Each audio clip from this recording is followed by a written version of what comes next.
What's going on, everybody? Your boy sitting here, still at Blerdcon Day 2.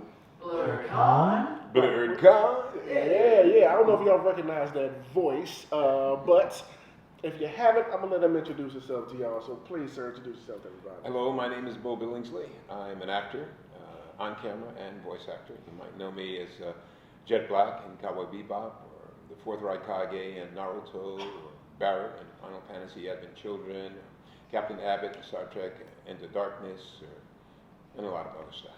A lot of pop culture fandom that we here at Loading Snacks are fans of. A lot of people. Before we get into all your characters that you've played and just stuff like that, let's talk about what we're talking about Blerdcon. Is this your first Blerdcon? Yes, it is. It is. All right. How has the con been treating you so far? Wonderfully. Everybody has been very supportive. If I asked for anything, I got it immediately, and it's been a wonderful experience so far. Good. Now, Blerdcon itself, how do you feel about the importance of what it's doing for the community, its representation, and all that kind of stuff? Oh, I think it's wonderful because so many of the fans have been talking to me to say that I've been a role model for them, and a lot of the fans didn't realize that I was African American, and had a hint maybe, but not really sure, and because I voiced the Fourth Raikage as a blonde man. Right, a blonde Caucasian man, right? No, that's a black guy. I'm sorry. No, we have claimed the Cloud Village. The Cloud Village and us. I like to feel that I motivated some of my brothers to follow their dream, to get into the business. I tried to give them advice on how to do it, to take classes, perhaps with Steve Bloom, to do a demo with Mark Grau, and to send in your auditions. There are a lot of auditions out there on the web that you can submit your stuff and then put it up on your YouTube channel.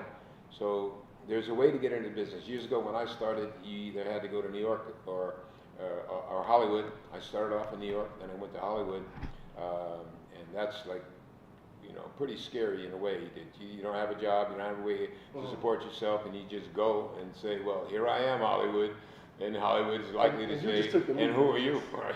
You just took the leap and just jumped. Yeah, just took the leap. But it's a nice thing that folks don't have to do that now, especially with the voice.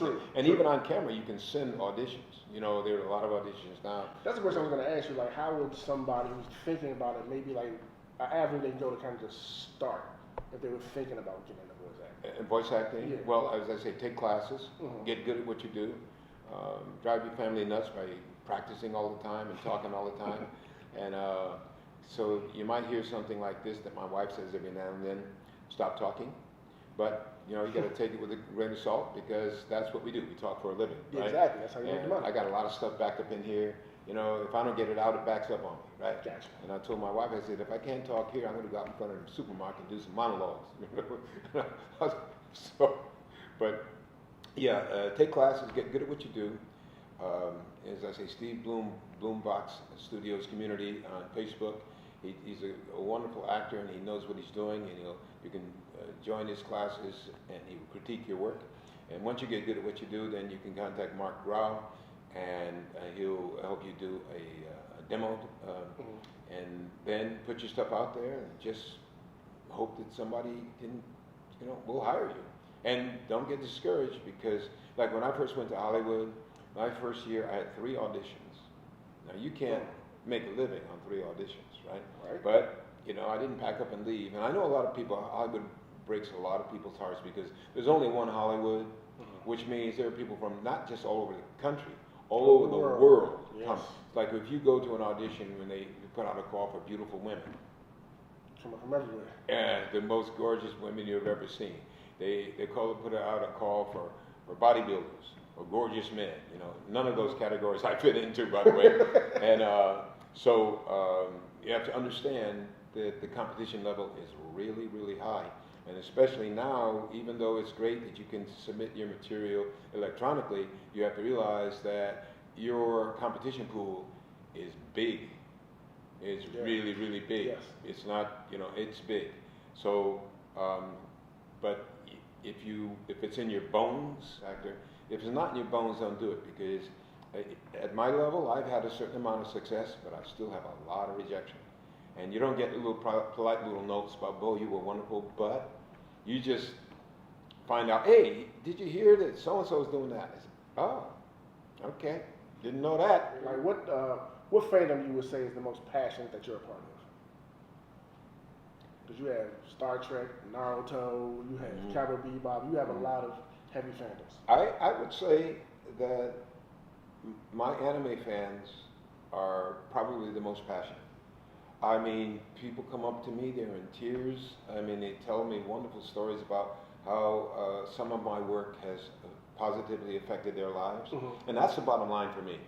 You know, I mean, if I don't work now, I'm okay. I can eat, I can feed my family, and I'm okay. But, and that's why I love the convention culture, because I can go and interact with my fans and hear the love. I just, when people talk to me about the convention, I say, all I do is go around the world and absorb love. You know, I mean, that's what it is. And I said, I'm so blessed. Our geek culture gives it back. Yes. When we meet our heroes, we definitely give it back. It's absolutely amazing. So I feel so blessed to be in the position that I am. And my wife reminded me a few years ago that, because I was a little lazy in social media, and she said, you know, you need to pick up your game. I said, what? You gotta respond to people and talk to people. You realize that it's very important to them if you respond and you answer people, right? Oh, yes. So she said, you need to be wishing people happy birthday. I said, oof, yeah. That would be big. That's right. That would be a lot to get a happy birthday wish. That's from, right. From Jet Black or Barrett or somebody. Oh yeah. That's what I started doing, and the response has been absolutely amazing. She said, you don't realize who you are, you know. I said that. But the feedback is absolutely, you know, from Brazil, I can't believe Jet Black wished me happy birthday, you know, and it's like, I give him love, he gives me love, you know, so it's a love fest, and especially nowadays, the way our country is in the world, there's so much hate and name calling and all that stuff, I try to cut that out, and I try that's one of the things I think we all love about the con circuit, like coming here, it's nothing but that positive and love. It doesn't matter race, shape, size, anything. It's just we all love these same fandoms, and we're just here to celebrate in that. And we just love. Now let me ask you about your characters. Okay. Which one do you think you would say you probably resonate the most with? Well, it's Jet Black. Jet? Yeah, because you know I'm a father. I got 2 kids, a son and a daughter. There's a great bit of me that is Jet, being a father, and I feel that I'm a sensitive. I love people. I relate to people, and I was taught as a child to ask questions and listen. As my parents said, if you ask questions and listen, you will never be uncomfortable any place in the world. But you know, being in this world now is almost surreal because it seems like almost the bad people are in charge all over the world. You know, and doing things, and usually the things being done are people of color, are the victims. Yeah. And so the beauty of the convention culture is, as you said, it's a love fest, and nobody's judging anybody. You know what I mean?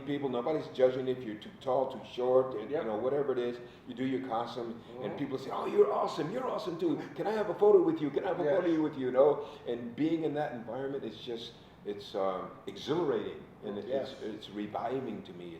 It's giving me adding to my life force.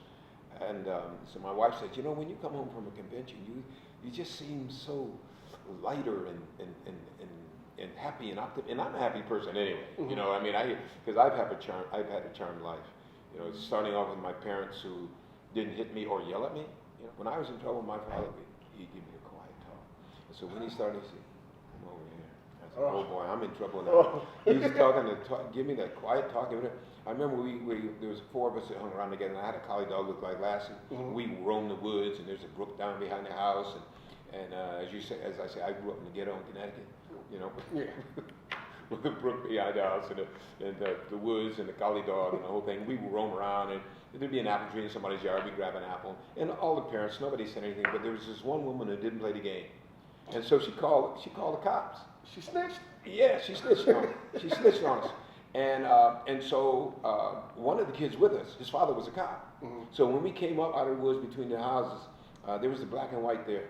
And it was Mr. Rizicki, you know, it was Frankie's father. I said, we all said, hi, Mr. Rizicki, and he said, get in the car. We said, get in the car. So and he took us all and dropped us all off at our houses. And that was a scandal right there, you know. Like in a police car. Yeah, police cars dropping you off at your house, right? And this is in, you know, Connecticut and suburbs, right? And so when I got there, my father knew the whole story. And so he said, sit down there. I said, oh boy, he's talking quiet again. Right? And so he was drying dishes, and I remember he said, sit down. He said, what's over there? I said, a bowl of fruit.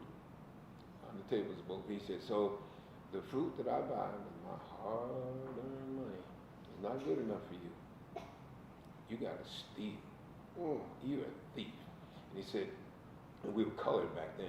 Everybody called colored kids, colored people. He said, so now you're the only colored kid around, and you're a thief.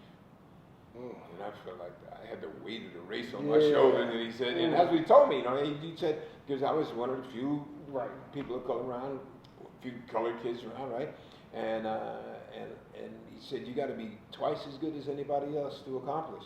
Your English has to be perfect, and the last thing you need to be doing is stealing fruit from somebody. And I said, yes, Dad, you know. So he said, and this is my father, he would get me to agree that I needed punishment, right? So he said, so you know you need to be punished, right?